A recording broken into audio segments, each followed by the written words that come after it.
Sweet. All right, Joe, thank you for coming in today, mate. No worries, Welcome to We Got pleasure. to Talking. So, Joe, you're a physiotherapist by trade, right? Yeah. Yeah. So tell me a bit about that. How you got into physiotherapy? Okay, so I suppose, well, where do I start? So I was playing football for Oldham Athletic, and I played for them from when I was 13, and then I ended up getting bombed off when I was 18.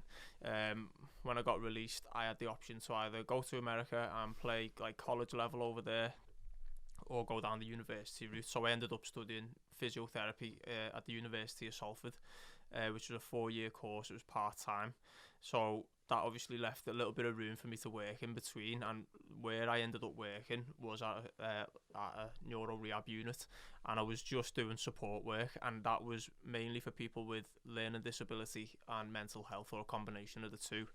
But then on the ground, that was upstairs, and then on the ground floor, there was a unit that just specialised in acquired brain injury, so the traumatic brain injury, and people who've had like strokes and brain hemorrhages, that kind of thing. And on that floor, there was a physio team going in, and our manager Jed at the time, he was like, "There's a physio team there, Joe. Do you want me to put your name forward and see if there's any work for you?" I was like, "Yeah, fine, sweet." So put my name forward. Ended up meeting with the boss, who's still my boss today, and started working as a physio assistant for them. I've done that whilst I was studying. Then as soon as I graduated, just ended up naturally progressing into as a full-time physiotherapist. Yeah. So I had it quite easy, really. I didn't really have to interview or anything like that. A lot of people were stressing like interviewing for jobs and stuff when they graduated, but I didn't have that problem. I just connections just flew straight in. Just slid in, no problem. So yeah, I've been treating ever since, and mainly treat people who've got neuro conditions, because obviously that's the unit is a neuro rehab unit, and then because it's a private company, they have a clinic based in Stockport as well, and that's like an outpatient setting where people will come in, and we'll treat like loads of different long-term neuro conditions, basically like MS, stroke, Parkinson's, etc. At the moment, I tend to specialise in Parkinson's, as you well know, and that's how I developed Boxstep on the back of that, and my interest in that clientele. Mate is right. That's awesome, man. That's so blows my mind, because when I've been to a physio, I've only ever known a physio to, treat a sore muscle, or treat a sporting injury, or rehabilitate a broken leg. Yeah. So you're treating neurological conditions with physiotherapy. That's insane. I mean, the treatments across all boards really is the same, but they're a carryover into all the different areas. But it is slightly different with neuro in the sense that it is very hands-on. And what I did find is that there wasn't much exercise prescription going on in the neuro world. And as you well know, my background is like sporting and that kind of thing from football, and what I've found is that I've been able to implement more of like an exercise focus on the people that I see, because I believe in exercise, for in terms of like even from like a mental health point of view and like physical health. I believe in it, and I believe in using it as a modality to even treat pain and movement disorders, that kind of thing. So I've sort of implemented that and put my own spin on the way I treat people. Yeah. And then obviously off the back of that is how I came to develop Boxstep. So but yeah, the treatment is different. So like you said, what you're probably used to, like a bit of massage or like acupuncture, that kind of thing. Yeah, I've never used an acupuncture needle in my life. Don't get me wrong, I do. Like, I've seen it work a treat. You know what I mean? It works so well for some people, but evidence-wise, there's not a lot of evidence that supports it against like placebo, so you don't really know what the effects of it are really. But I mean, don't get me wrong, I've seen it work wonders on some people.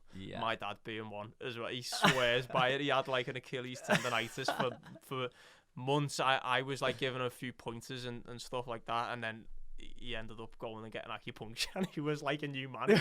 He just like skipped out of the clinic where he got it. It was like, he's like, you should do that acupuncture. I was like, oh, no, I don't know. Not for me. That's class. So where did he get the acupuncture then for his Achilles, did you say? Like what clinic? or so where did he have whereabouts. to get it? Yeah. Oh, so he got it directly over his Achilles tendon. Basically, yeah. I don't know how many needles he had. Probably two or three. It does sound scary. I had it in my back, mate, right? In my neck. At least you can't see them when they're in your back. You just like feel a bit of a... Yeah, and they make your muscles twitch, don't they? Yeah. Oh, mate, it was mad. Weird it was mad. feeling. I went once, right, and he put 4 of them in me, like 3 in my back and 1 in my side. And I went back the next week, and he was like, "So about them needles? Do you want some more?" I went, "Nope, nope. I'm out of here, ladies." I don't blame you. That'd be me. That would definitely be me. But going back to like the treatment interventions and that kind of thing, how you tend to work it in neuro is that you sort of, your treatment is trying to give as much sort of sensory input afferently, so going up towards the brain, so that you get a better motor output. So the different ways you can implement that. Obviously, one is exercise, and the other is like hands-on therapy or like stretching and that kind of thing. So it is a little bit different, and you know, I think there's generally a lot more to think about when you're treating a neuro patient, because you've got to consider all the other sort of, not that you neglect these with other patients, but there are a lot more comorbidities going on with regards to neuro patients than there are in the musculoskeletal world, say like an athlete or something like that. So yeah, it is interesting. I enjoy it. I don't really plan on like moving out of that area anytime soon, really. Mate is right. So I've read about this whole man-body connection, you know, how the body can influence the man and the brain, and how the brain can influence the body. Does it have any, I'm guessing it has something to do with that, does it? Yeah. Say that again, so the way the man can influence the body, but also like the brain and the mind, and then the body can influence the... Absolutely, yeah. And I think probably what you're referring to is like mindfulness and that kind of stuff. Have you ever read up on mindfulness and being like in the moment and focusing on each movement? And we tend to implement stuff like that a lot in with our clientele, because there's a lot going on, like I said, and tapping into the, you know, the different systems of the brain requires a lot of effort. Yeah. And so that mind-body connection, as you called it, is definitely important. Yeah, because I just know a ton of like the new age self-development books. They all talk about that, don't they? And I read a book by a guy called Dr. Joe Dispenza, right? I don't know whether you've ever read him. He's got this book. What did I read? Breaking the Habit of Being Yourself. And good, mate, class. But you know what made me? You know what stuck it out to me was, he was in a motorcycle crash or a bicycle crash, right? Yeah. And he ended up paralyzed from, like, I think it was his whole body, or just he could move his head, you know. Yeah. And from what he said, he used physiotherapy and what they call visualization, where he was visualizing himself as walking again, and you know, really feeling, even though he couldn't move his body, he was feeling as if right now he was, do you know what I mean? But just in his head. Definitely. And he's walking, and he's teaching seminars now all over the world. He's back on his bike. Yeah. It was like, that was the main thing that I took away from the book. And I remember reading a book, I think it was called Bounce, and it was by a guy, a table tennis guy, from the UK, and it was I think it was this book, and he was talking about like the 10,000 hour rule, you know, in relation to practicing and stuff. But one thing he did say is that visualization compared to practice can be just as effective. So I think he used the example where if you took like a group of guys doing like a free throw in basketball, and you got them to practice that task, and you took another group and you got them to visualize themselves throwing a successful free throw in the head, that was just as effective as doing the actual practice. Yeah. Don't get me wrong, I know you've got to practice to certain tasks, you know what I mean? But I'm talking like, you know, two groups who are probably at the top level, do you know what I mean? And mate, I've read the exact same thing. Man was in a book called Psycho-Cybernetics by Maxwell Maltz. It's like a 1960s self-development book, you know? Yeah. And he spoke about the same thing, and he broke it into like 3 groups: one who didn't practice, one who practiced actually physically, you know, and then others who were just at home on the couch chilling, and just practicing in their head. And at the end of 3 months, 4 months, however long it was, they all practiced. I think it was either piano playing or golf, one of the two, you know. And the people who were practicing in their head, they didn't do as well as the people actually practicing, but they still made it was only like 10 or 20% difference, you know what I mean? So shows that the made me just power go, of it, like, doesn't the it? power of the mind, man. Yeah, It's yeah, nuts, isn't it? definitely. And I suppose that, you know, when you are teaching people exercises that are quite require a cognitive effort to do. So let's say if I'm like teaching someone how to walk again, say, the task of walking is quite reciprocal, and it should come like as a second nature to normally, because we don't usually think about walking, do we, as a task? Do you know what I mean? It's quite automatic. Sure. But when you're teaching somebody to walk again, the task becomes quite cognitive. Now, interestingly, there's been a load of studies by a guy called Mike Struder over in Portland in the US, and he's been doing a lot of work into dual tasking. So what we do is we'll get the patient walking and doing like a different task at the same time to take that the cognitive effort away from it. So I might get one of my Parkinson's patients walking on a treadmill, but then ask them to take the wallet out and get their ID out and pass it to me. Does that make sense? So you've got to do two tasks at once, but there are different ways of dual tasking as well. So the walking part is the motor element. You can then implement like a visual aspect of it, you know, looking around the room. Can you scan whilst you're walking? And then there's a did I say visual then? Oh no, visual. And then there's like an auditory part of it as well, so listening whilst moving, and then there's a cognitive one as well. And we were just playing it today, actually. I'm a master at this because I do it all the time, do you know what I mean? But I'll get people to do like a march on the spot, and we'll name boys' names A to Z or something, do you know what I mean? I guarantee if we done it now, I'd just be like bing, bing, bing, bing, you know what I mean? But the patients are like, you know, Andy, and then I'm like beeping, you know what I mean? So I'm like a bit of an expert at it, but that's the concept of it anyway. And the idea is that takes the cognitive effort away from walking, because that's not natural to do, and it's a big part of the rehab. Mate, that's insane, man. So, like, again, I had no idea that people did that, you know, like dual tasking, is it called? Dual tasking. Dual tasking. I'll tell you right now, though, I'd struggle to come up with a name for Q. Quentin. I'd never playing that game with you, lad. Never playing that game with you. I'm a master, I told you. I'm a master at this. But, so, anyway, so you went into your physiotherapy, and you were always into your neurological side of it, right? Yeah. At what point...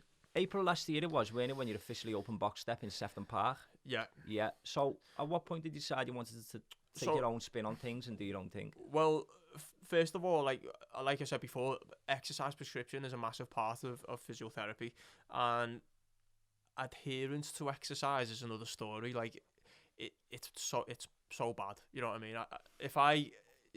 Try getting someone to exercise who's never exercised before, and try convincing them that this is one of the only ways that you can self-manage the condition. Because outside of medication for Parkinson's, exercise is the only thing that's been shown to slow down the progression of it. Oh, right. And that was based off a study, and it's published on PD UK, which is the main Parkinson's charity in the UK. And what they done was they took two groups. One group achieved 2.5 hours of physical activity through the week, which is half an hour a day. The other group didn't, and what they found was that the group who didn't achieve it, their progression rate was a lot quicker than the guys who did do it. Do you know what I mean? Yeah. So anyway, what I found was that I was giving people exercises and they just weren't doing it. So in order to kind of bridge that gap, I decided to, you know, take it into my own hands really, and try and provide a class that was, for one, enjoyable, because it needs to be enjoyable to get people there. Do you know what I mean? Absolutely. Like, you know, there's a load of different Parkinson's exercises that are already out there, and there are some like publications on them as well, but they are quite specific for Parkinson's. But with exercise, it's not like a one size fits all thing. You know, you can literally do like almost anything as long as it includes some certain topics, do you know what I mean, and different areas, which is what I try and do in the class. So our class is obviously boxing themed, and that's like more of the engagement side of it. People enjoy boxing because a lot of people have never done it, And so that, for one, that gets people there. But then the class, we focus on like balance, dual tasking, strength, coordination, and cardiovascular. So we target each area of training through the class. And then where ours sort of differentiates from other programs that may be out there is that we measure we measure them at the start and then every 12 weeks. So we do a 10-meter walk test, and that is basically how quickly can you walk 10 meters, and we count how many steps you do that in, because one of the motor symptoms of Parkinson's is that, well, it can be shuffling, and that's a small amplitude movement. And what you find is over the 10 meters, if you are shuffling, you take more steps. Does that make sense? Yeah. But as you train and you sort of get out of that cycle, so to speak, or self-manage the condition better, you should start taking bigger steps. So that's why we count the number of steps and the time that you do it in. Yeah. Then we do a variation of it where you'll do a 10-meter walk test, but with a twist and clap. So again, focusing on that dual tasking element. So you're walking and you're clapping left, clapping right. And what you find is that the time's a lot slower because they have to think about the walk. Does that make sense? So we measure at the start and then every 12 weeks. And we don't do anything with the with the results or anything. It's purely for the individual, and it just allows us to like quantify the work basically. Yeah, and for sure. I think that's where, if you're not assessing, this is so cringe, but like it's so true. One of my uni tutors told me this. But if you're not assessing, you're guessing. Do you know what I mean? So you need to be able to quantify your work. Do you know what I mean? And that should go for in any sort of profession really. Yeah, for sure. I couldn't agree more, mate. Yeah, couldn't agree more. So I'm guessing all this has to do. On your website it says Parkinson's is due to a brain degeneration, and the part of that brain that sends dopamine signals to the parts of the body. So if I wanted to move my arm, there's a part of my brain sending dopamine to that part. How it works is that there's a part of the brain called the basal ganglia, which is affected by Parkinson's, and more specifically to that, there's a part of the brain called the substantia nigra, and that's the part that produces the dopamine. Right. Now, dopamine is almost like a bit of a feel-good type, almost like an endorphin, but it's really a neurotransmitter, and it helps relay signals across the brain, basically. Oh, right. So as those dopamine levels reduce, it's then harder for people to control the movement, and that's why you see things like a tremor, that's a classic sign, classic motor sign of Parkinson's. People will have like a one-sided tremor, and then also there's stuff like rigidity, bradykinesia, which is like slowness of movement, balance problems, but not only that, swallowing problems as well. But there are like non-motor symptoms as well, and things like anxiety and depression and like bladder and bowel dysfunction, that kind of stuff as well, that you don't really hear about. That all kind of goes on like behind the scenes, but we can't really influence that. We can only treat the motor signs. And we try and address some of that stuff like within the class. Yeah. So does it have any there's the body work? Does that have any effect on the dopamine levels, or is it more just to get them able to? Because you can produce the dopamine, but like because it's a long term sort of degenerative condition, you can't like fully restore it. Do you know what I mean? It's more of like just topping it up through exercise, if that makes sense. So that's why over time consistency is super important when you're doing it. Yeah, absolutely. And definitely consistency, because exercising once a week isn't gonna cut it. Do you know what I mean? It needs to be consistent. For sure, and that's why when I've been to a physio and they've gone go home and do them exercises every day. Yeah, I've gone home and done them once every 6 months. And I'm like, mate, why aren't I getting better here? Exactly, I know. And listen, that's the hardest part, selling the exercise. But the thing, what I liked about you is your fun part, which I think is so important, you know what I mean? Because I think to get people who are suffering from Parkinson's to come and do exercise, 1,000,000%. No doubt the life's hard enough as it is. To get them to go and do exercise, you've got to have a class that makes them actually excited to go, no doubt. Definitely, yeah. So do you find little games like the Quentin game, the A to Z and all that? Yeah, we just literally, like, we'll with regards to the dual tasking, like it's got to be specific. I'll throw that in because I'm quite limited within the class, and Boxstep isn't a physiotherapy intervention. It's a fitness class at the end of the day. But you know, when I'm treating as a physio in like a clinical setting, like the dual tasks got to be functional. So and you've got to convince them as well that. Or sell them the idea that the dual tasks is important, because you're going to be doing stuff like this at home. So for instance, like walking on a treadmill and pulling out your wallet, or like counting the coins in that are in your pocket. That's stuff that you're going to be doing, every day, isn't it? But stuff like that can bring on like a hesitant gait pattern, you'd call it, like hesitation, or sometimes people call it freezing. So stuff like walking through door frames or walking through crowds and stuff can bring on that hesitant gait pattern, and the people with Parkinson's, they want to move, but they just can't lift their feet. It's almost like feeling stuck in the ground. Do you know what I mean? And stuff like that, and then we'll try and develop little coping strategies to get out of that. For instance, like one lady who I was treating at the clinic, maybe 4 months ago or something, her main problem was freezing and hesitation. And what, like, the method, it sounds so simple, but it took ages to figure this out. But the way to get her out of that hesitation was to stop, take a deep breath in, transfer her weight laterally left and right, and then as you transfer your weight left and right, that sort of frees up the other leg, and it almost makes it less heavy. Do you know what I mean? So if I wanted to step my right foot, I'd transfer my weight onto the left, and then that would allow me to step it. And that was her way of doing it. Other people, people have tried like heel flicks, do a heel flick, but it's a very similar concept. You're transferring your weight laterally, and that's just like almost like a bit of a cue to get going again. So there's loads of different stuff you can do for that kind of thing. And it's mad because stuff like that is like we were told, it's totally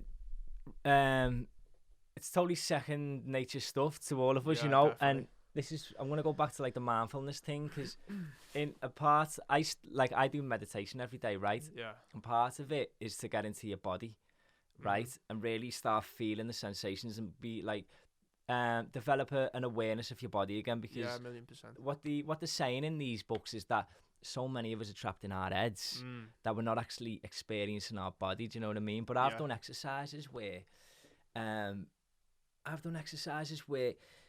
it's like balance things again, because I used to get I used to feel a bit dizzy sometimes, and feel like the floor was a bit unbalanced sometimes. It wouldn't happen loads, but it'd happen like once every 2 weeks for like 2 minutes or so, and I'd be like, whoa, what the hell is this?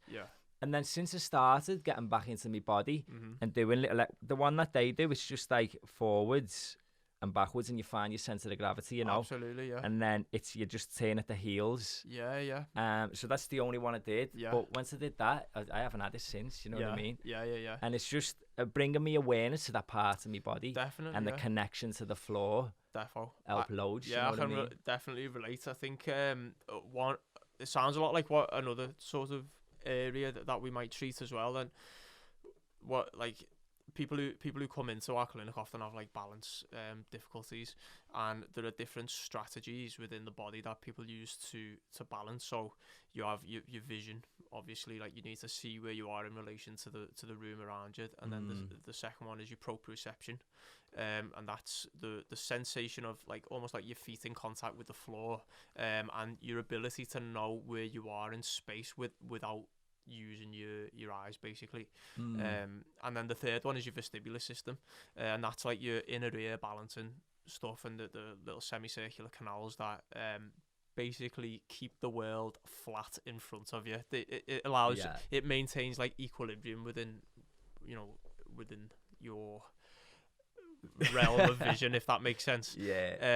Now like I said, there are different strategies that people use in relation to the balance. So what you've just described there is where you like rocking forwards onto your feet. That's more of like an ankle strategy. So if you imagine that you sat on a bus or sorry, you stood on a bus and the bus is just rolling and it comes to a stop, you might just start to dig your toes into the floor and then come back onto your heels, and that's your ankle strategy, the muscles at your ankles switching on to keep you upright.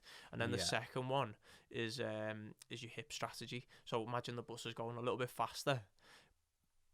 Like, you can't quite just use your ankle strategies, but you might sway forward. Does that make sense? You might bend in the hips. It's almost like, imagine that you stood on the edge of a cliff and you're like, whoa, you know what I mean? That's like your hip strategy. And then the last one is your stepping strategy. So imagine the bus is going full pelt and it comes to a sudden stop and you just step forward. Do you know what I mean? And quite often those strategies are impaired for the people that we see.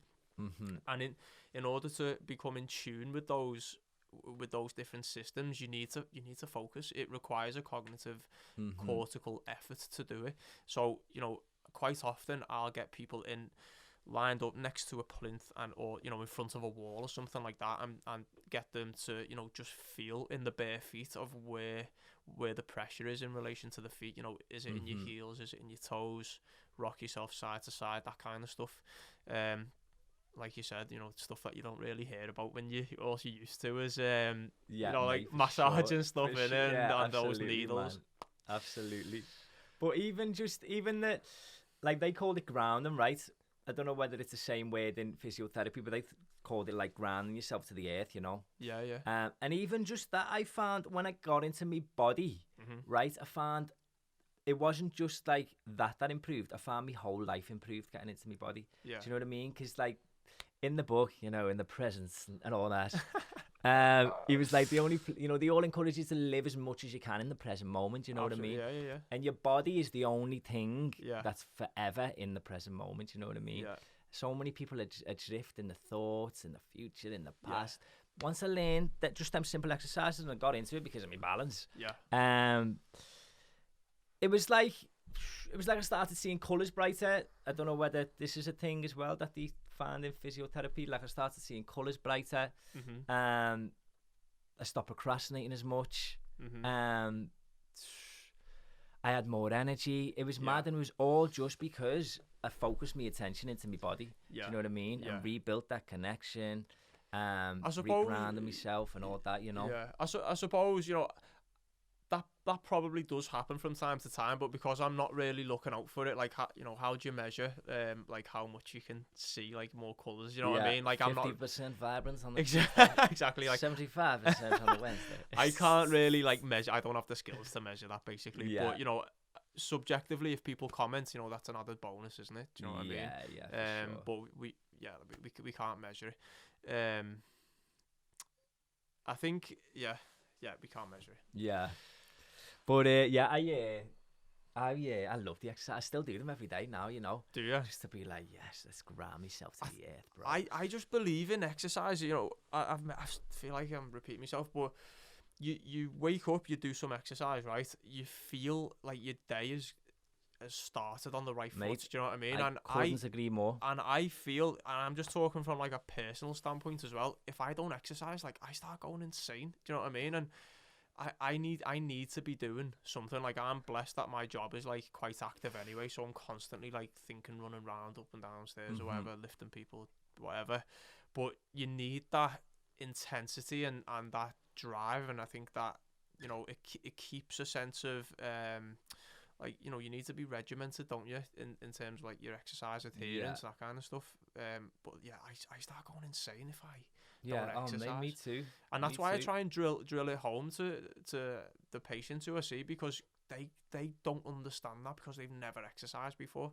And that goes back to the concept of fun. Make sure what you're doing is fun, because I think a lot of people who want to get into exercise, they might try and force themselves to do something that really isn't in their what would you call it? Really isn't something that they look forward to doing. Maybe it's something like they think they should do because they look cool doing it, or something like that. But I mean, for me, I tried so many times to get a consistent weight routine going, right? I read so many books, and then I finally found one book. It's called Bigger, Leaner, Stronger, right? And finally found one book, and it's a 4-day a week plan, and it rotates and stuff like that. And it's the first one that I've been able to stick to consistently, It's finally at the point where I actually, if I don't go to the gym, like you said, like I'm going to bed like, fuck, man, I just don't feel as like and vibrant. Yeah, exactly. You know what I mean? And there's so many different like added benefits to exercise as well. There's that whole like mental stuff that we're talking about, but you know, you sleep better, and you know, because you're in a routine of, you know, exercising, then you start like eating better. Do you know what I mean? It's just, there's loads of stuff, and but whilst we're on the topic of sleep as well, like that's another massive like symptom of Parkinson's. Like, people's sleep is affected so much, and it's mainly because of like you know, because they need the toilet so much, really. Like, that urgency to go to the toilet is heightened, and so, you know, all of a sudden they're waking up in the night from like, you know, 6 times or something, and then they wake up and they're fatigued, like just completely, you know, knackered. So educating them on stuff like sleep hygiene is like another area of you know, advice, really. Sometimes I'll spend like a whole, not with the Parkinson's patients, I've done this with another lady who had MS, but spending a whole session just educating on like sleep hygiene. And you know, as you well know, like, we live in a society where like people are on phones and there's a lot of light about, white light, that kind of thing. So you know, some of the stuff that we'll talk about is like the regularity of your sleep. So going to bed at the same time each night, and you know, avoiding going to bed at like 11 and then having a later night and then an early night and that kind of stuff. So the regularity is important for like your body clock. And then the other part is, you know, staying away from like white lights, that kind of stuff. Because, you know, when you're in a dark environment, I think, is it melatonin? I think it's the sleep chemical. I can't remember. Something like that. Yeah, something. It's one of them. Like, but the darkness induces that, and then that's what makes us go to sleep. But if you know, imagine that you're watching a telly or like a flipping horror movie or something before you go to bed, and like your adrenaline's like, whatever, like heightened, or you know, that light is enough to just keep you awake. And no doubt, even if people do get to sleep fast after, because I know some people who can just go out like that. Do you know what I mean? That's me. Is that you? Yeah, I'm like jealous of you type lad. I'm like a 30 minminutes. Are you really? 30 minutes of that. I'm of like a 30-second. I'm just like straight out. But I can imagine, even if, let's say you're watching a film at 11 o'clock and you go to bed at 11:15, something like that, I can imagine even if you do go straight to sleep, your sleep isn't as restful if you've been watching like the blue light and films and horror films just before you go into sleep. Would you say so? Yeah, definitely. Yeah. And there are different like realms of sleep that you enter as well. There's like non-REM sleep, and like, which stands for rapid eye movement sleep, and you know, there's that like drifting off phase. I don't really know all the different technical terms to, you know, to go into that much, because I'm not an expert, but in terms of just giving general advice, you know, staying away from like the white light, that kind of stuff, exercising, all stuff like that, not drinking like caffeine, monitoring how much fluid you're taking in the day, and making sure that you're not taking it too late, because you'd be surprised, like, you know, in the older population, how many people will have like 3 cups of tea literally before they go to bed. That's so common, like really, 2 teas before they go to bed, boom, and then they go to sleep, and next minute they're waking up at like 2 hours later, and they've not reached that deep sleep phase, which is so important for like muscle growth, recovery, that kind of stuff. So then when they wake up in the morning, they're just like so tired, and then that affects the day. Then, do you know what I mean? They don't feel like exercise and all of it. So it's like a big snowball effect, really. And I try to like treat each patient holistically and come at them from as many different angles as possible, just so you know, I'm confident that we've covered all bases, but because I'm aware that there's a bit of a snowball effect from it, you know, that they benefit from it, basically. Yeah, and I think that snowball effect thing's super important, what you said, because I think one dodgy night's sleep here and there won't harm you. You know, I think it's when it turns into again another consistent thing where you're consistently getting bad night's sleep. Yeah. I know when I was in university, and it was party central. And Heebies central. Wednesday, Thursday, Friday, Saturday. Mate, don't get me wrong, I loved it, man, but I found it definitely affected my physical health, and like the fatigue I'd feel, do you know what I mean? Yeah. Because, you know, we'd be out and then we'd come back and then we'd be up for university, then we'd go home, we'd have a 2-hour power nap and think we were like King Kong, and we were like, let's go again. And it was only at the end, like at the end of university, I was like, "What? I'm so tired." Yeah. And then I look, and I was like, "Why? I wonder why that is like." Yeah. And then I look back over my 2 years in uni, and I was like, my diet was crap, my sleep pattern was crap. Yeah. And yeah, I think it's super important, man. Yeah. Like, I don't like. Are you an angry person if you don't get sleep? Angry? No, I'm not. I'm not an angry person. No. Like by nature, to be honest with you, probably just like wouldn't even say a word to anyone. But just like one of them who just curl up in a ball and just not want to speak kind of thing. I wouldn't say I go like moody or anything like that. Maybe I'm definitely a moody. Other people might tell me the non-sleeper, same. Tell me differently. Sorry. Yeah. But it just shows how important it is to get, Defo, and they say that for sleep, most of my knowledge on sleep come from a guy called Matthew Walker, and he's I think he's a professor, and he's British, but he works out of the University of Berkeley or Berkshire, something over in America. Was he on Joe Rogan, by the way? He was on Joe Rogan, yeah, because I'm like a Joe interesting. Rogan fiend. That like I tend to pick up all these random bits of information, but it's been lucky because I can just implement it like to the patients that I see. But he said that the optimum time for sleep is 7 to 9 hours, and he was also talking about how it might have been Einstein was like a habitual napper, and he'd just nap for like 30 minutes throughout the day constantly.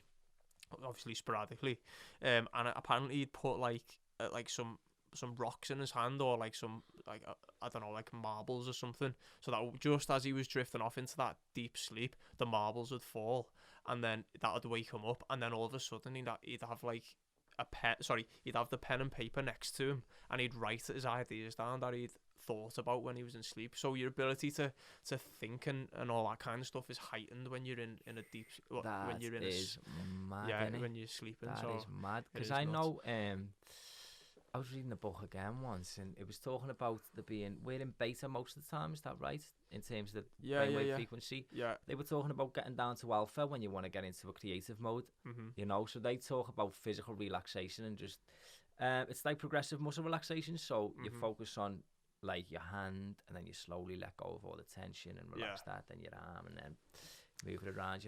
Yeah. And I practiced it for a bit, mate. That Dr. Joe Dispenza also does it, in his meditations, right, for visualization. And the mental clarity that I had, mate, when I was in that lower brainwave frequency was crazy, Yeah. So yeah, I understand. So definitely, I mean, like I'll just try and implement as many different angles as possible, really. And it, the class doesn't allow me to do that, but I definitely do it clinically. But if people do have questions at the end of each class, I don't mind answering like a few questions. I've just got to be careful that I'm not acting as a physiotherapist whilst I'm doing it. Yeah. But yeah, like I said, the class mainly focuses on the motor symptoms of Parkinson's, and the boxing side is the way to get people in. It's like the selling point almost. A lot of people haven't ever boxed. Do you know what I mean?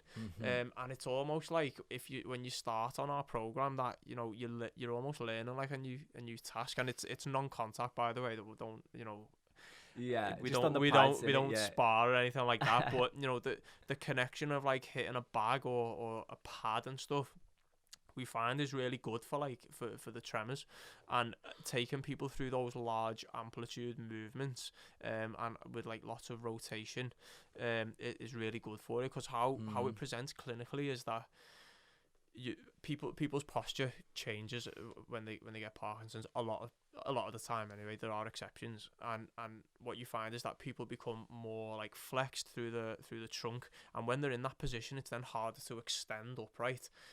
But when you're down there, it's then harder to rotate, and because it's harder to rotate, it's then harder to transfer your weight laterally. Does that make sense? So when you put it all together, it forms this like slowness of movement and rigidity and that kind of stuff. So one of the exercises that we'll do is like a slam ball, say. So that allows you to grow up tall against gravity, get a full extension. And then obviously the end result is slam the ball on the floor. But as people are in that cycle of having like poor posture and reduced movement, and that kind of thing, the amplitude of each movement becomes smaller. So when I say amplitude, I'm referring to stuff like the stepping, like a shuffle, for instance. If we compare the shuffle, the stride length of a shuffle compared to like one of like a normal person's step, can you see how the amplitude is different? It's a bigger amplitude, isn't it? If one of us were to walk. So we'll try and combat that by doing like a large amplitude step, and we'll over egg it a little bit. Do you know what I mean? It's almost like a lunge. We'll be like lunging straight out, and that is like a way of combating that small amplitude movement. And I'm quite picky about the boxing side, because when people first enter the program, what they'll do is they'll just hit the pads, and they'll just be literally here like that. And that's fine for the first one, because that's all they might be able to do. But as you progress through the program, what you find is that people start rotating more, and they start to orientate the weight in different positions, and that kind of thing. So instead of just hitting the bag like this, I'll try and get them to do full rotations. And it's not how you would box. You probably would box like that, I suppose, but for the sake of the exercise, we'll over egg the amplitude of it, so that does carry over into like normal everyday life, if that makes sense. Yeah, for sure. And what made boxing your number one choice when you were deciding which exercise to be? I'd probably say it was like my own personal interest in it, really. I mean, I've treated a lot of boxers like clinically and that kind of thing, and I think when I got released from playing football, I kind of just, because like obviously our family of like a big boxing family, aren't they, from Liverpool, and I was just sort of I took an interest in it. I've never boxed myself, but I know the principles of it, and I know how to relate it to the clientele that I need to relate it to. And again, it's that whole thing of it's almost like a new task that someone has to learn. Do you know what I mean? And it's, instead of just asking them to do, right, here's these wacky Parkinson's exercises that may be already out there, if we can sort of combine these exercises with a bit of boxing, all of a sudden the engagement levels are going up. Do you know what I mean? People want to actually get there. So that's why I chose boxing, and as well, don't get me wrong, there's that element. But again, boxing involves, like I said, a lot of rotation, a lot of weight transfer, and the intensity is important as well, because when quite often what people say to me is, "Oh, Joe, I'm exercising. I'll go and walk the shop, or like I'll do that, and it'll take me 10 minutes there and back." Walking's a form of exercise, but we've got to increase the heart rate a little bit. Do you know what I mean? Yeah, for sure. It's what. Walking, or like people say I do the gardening, I'm active, I do the garden, and that's absolutely fine, it's functional, you know what I mean, and I don't have a problem with that. But in terms of like to get the most benefit out of it, I'll the high intensity exercise is the best way. Yeah, absolutely. And there's loads of studies on that, and boxing's a very interval based exercise, I'd say. Definitely, right? Yeah, definitely. How we work it is like we do 2 minutes on 1 minute rest. But there's loads of evidence that says like high intensity interval training is good as well. There's loads. Yeah. But boxing is predominantly high intensity, quick, short bursts, that kind of thing. And when we find that works well with our clients. Awesome, man. So, tell me about some of the results you've seen then, mate. Some of the results. So, last time we done the 10-meter walk test, everyone improved. So first of all, that's the main thing. Another guy came and he's lost 4 kilos within the 12 weeks. There was another guy. I can't really go into too much info about it, but physically just like looking at people and watching what they can do. Looking at what they can't do within the class, and then all of a sudden after like 4, 5, 6 weeks, they're now doing it. For instance, like skipping, one of the stations is skipping, and that's probably the hardest station. It sounds so easy to us, but the ability to skip and get that lateral rotation at your shoulders and get the rope behind you, extend your body look out for the rope coming over your head and then jump. Yeah. That is such a cognitive absolutely. task, and you know it requires a lot of coordination to do it. And there was guys who just couldn't skip, and now all of a sudden they're doing like 21 consecutive skips, or you know guys who were doing like maybe 6 and now they're doing 18. You know, everyone's like improving in different areas of it. You know what I mean? And it's amazing to watch it. It reassures me that I'm doing my job properly, and two, they're all happy as well. So which is the most important thing. And that's so important, man, for Parkinson's. For not being able to skip once and then in a couple of weeks you're doing 20 skips, that must be amazing, you know. Yeah, it's and you know people we had fulfilling for them as well. Oh, 1,000,000%, you know and that's the most important part. And we had another lady who could only do the circuit whilst like having a 4-wheeled walker, you know, like a walking trolley, if that makes sense. But now she's like doing it with a stick, you know what I mean? So because we focus on each area of training, like the balance improves, you know what I mean? The cardiovascular people are improving, weight loss, that kind of stuff, do you know what I mean? So it's great to watch. Mate, it's awesome, man. I totally applaud your work so much. I think you know there are loads of different areas of physio, I suppose, that we sort of cross over into, and as you know, because like I'll do like my own sports injury stuff in my spare time, and I still tend to treat people the same, whether it's like a musculoskeletal condition or whether it's, you know, like a neuro condition. There are different, you know, I wouldn't do it exactly the same, but I think there is carryover, and I think the work in the neuro sector has helped me to sort of helped me to treat people with musculoskeletal conditions as well. Do you know what I mean?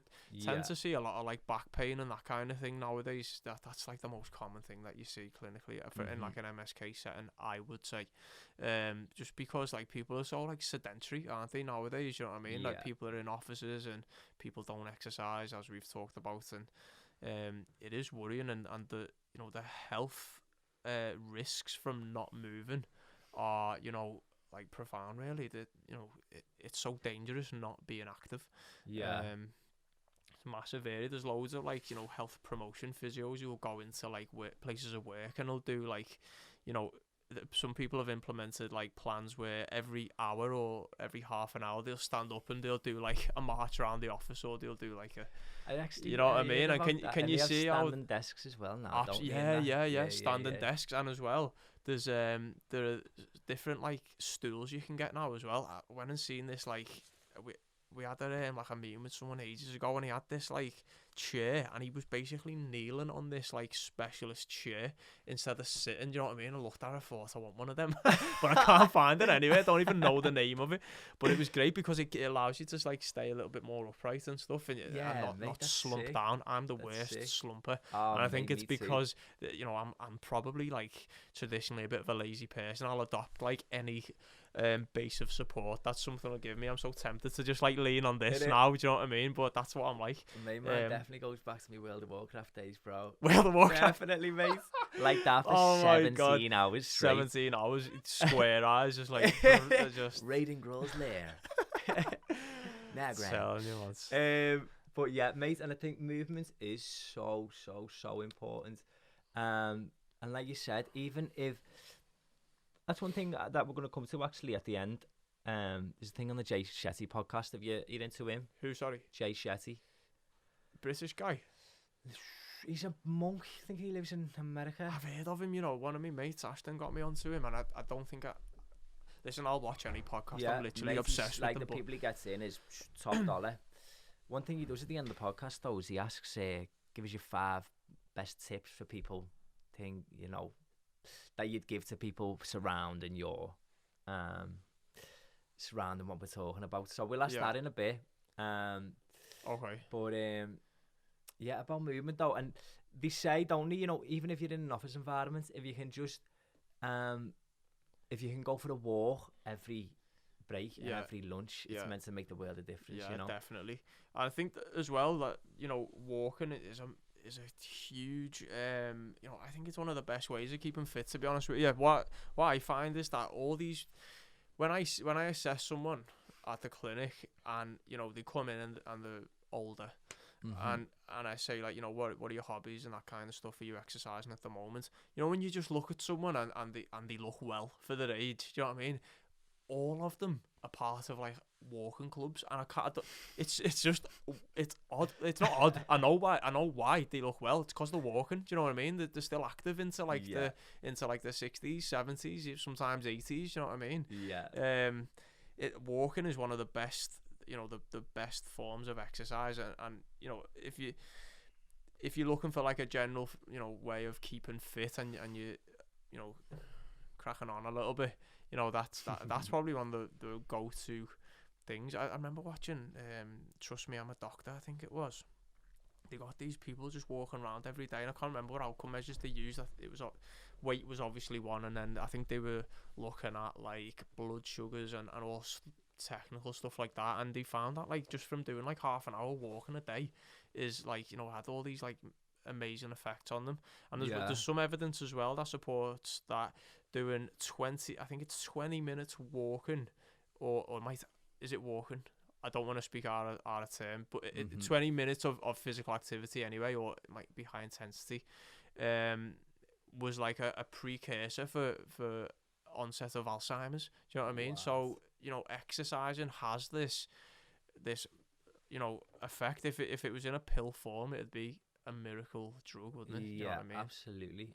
And it's like you said, there's so many you can't even number, like the amount of benefits, you know, in terms of levels of happiness, stress levels, definitely, better sleep, more energy. It's absolutely countless, you know, the benefits that people can get from exercises. I agree. And I've only because again, I was very sedentary for the last like year or so. I really let my exercise routine slip, and then I found one that I really enjoyed, and then cardio on top of that, and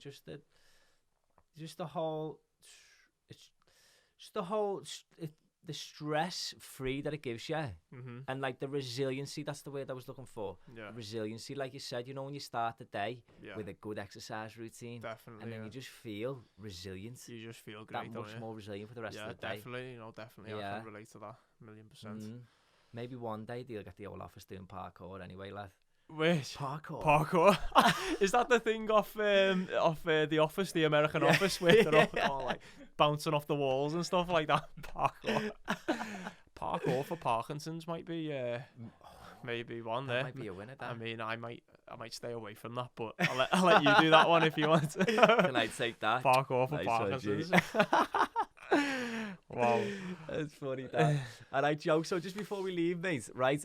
I just want to ask, what's your 5 biggest tips? Doesn't have to be solely for people with Parkinson's, but what's your 5 biggest tips for living a healthy, vibrant lifestyle? Wow, Christ, I mightn't even be able to come up with 5 things. I can give you my spin on it. Like, I mean, you know, get up early in the morning, and I think exercise early is probably the best way, because, like we said, start your day off right. The second is watch your diet as well. Do you know what I mean? I don't mean like, you know, watch your diet in terms of lose weight. I mean, just eat healthy, because having that regimented, you know, having that routine of eating healthy, I think, and I know personally, that it can have like amazing effects on like your mental state and that kind of thing. So yeah, exercising, eat well, be happy is the main thing, innit?